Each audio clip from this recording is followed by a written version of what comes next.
Hi everyone, Gian here. Our Bible verse for today is all about Joshua 1:9. Have I not commanded you? Be strong and courageous. Do not be afraid. Do not be discouraged, for the Lord your God will be with you whenever you go.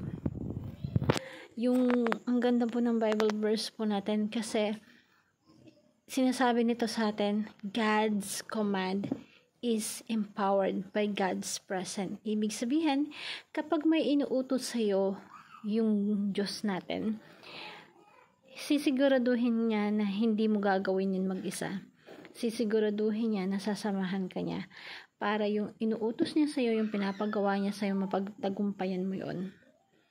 Maging na magawa mo yun ng maayos, maging successful ka dun sa inuutos niya.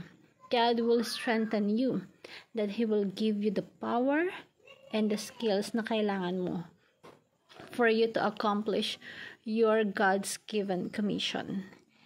Kaya, pag inutos ng Diyos, wag mong isipin na ikaw ang gagawa lang doon na mag-isa or gagawin mo yun dahil lang sa sarili mong kalakasan.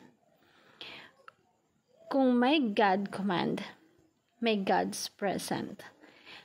Maging confident po tayo na kapag may inuutos yung Diyos at tayo ay sumusunod sa Kanya, hindi niya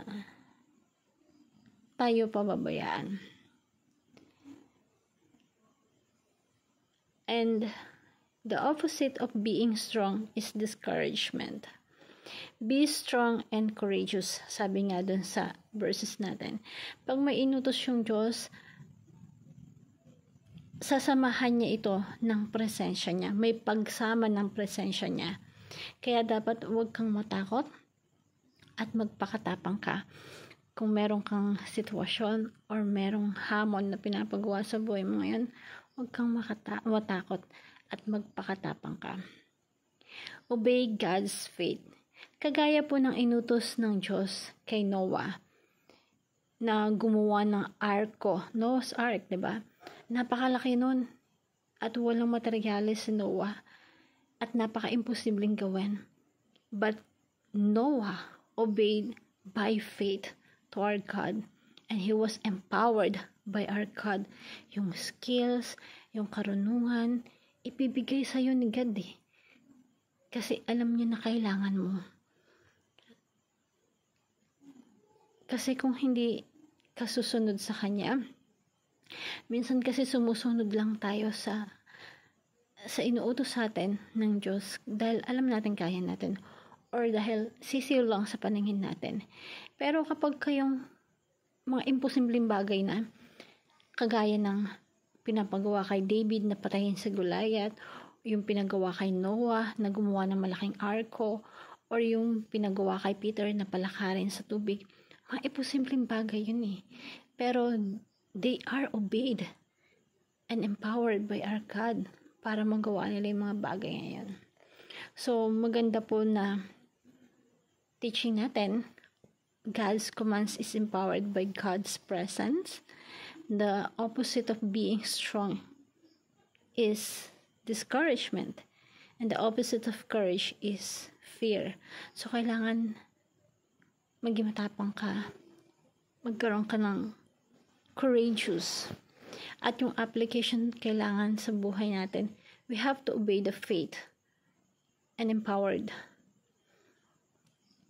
We have to obey God's by faith and be empowered. Experience God's presence by being strong and courageous. Do not miss God's glory by being afraid and discouragement. So, minsan kasi hindi natin siya napapapurihan dun sa bagay na pinapagawa niya sa atin kasi hindi natin nagagawa ng maayos kasi ando yung takot natin na magagawa ko ba to? Kaya ko ba itong mga bagay na to?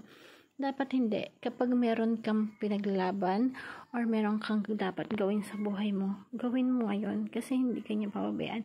Hindi niya ibibigay sa iyo isang bagay kapag hindi mo kaya. At kung ibibigay niya sa iyo yung bagay na hindi mo kaya, sisiguraduhin niyang sasamahan ka niya. Sisiguraduhin niya na may pagsama ng presensya niya para maging matagumpay ka at magawa mo ang dapat mong gawin. So this is the powerful prayer that I want to share with you. Lord, you created me for your glory. Please give me courage and strength to obey you. I want to make your name famous in my life. I do not want to miss your glory. Teach me to obey by faith and experience your empowerment. Thank you and God bless everyone.